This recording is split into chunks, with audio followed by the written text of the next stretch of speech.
In this quick tutorial I'm going to explain to you how you can delete a program in Windows 10 or Windows 7. First of all, open up your File Explorer, then go to Control Panel, then press Programs, the top one. Here you can see all your programs. If you double press one, it will ask you if you want to delete it.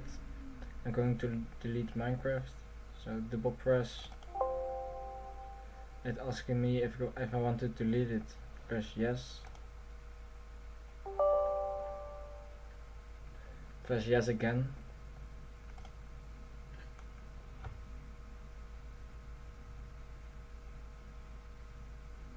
Now you deleted a program from your PC.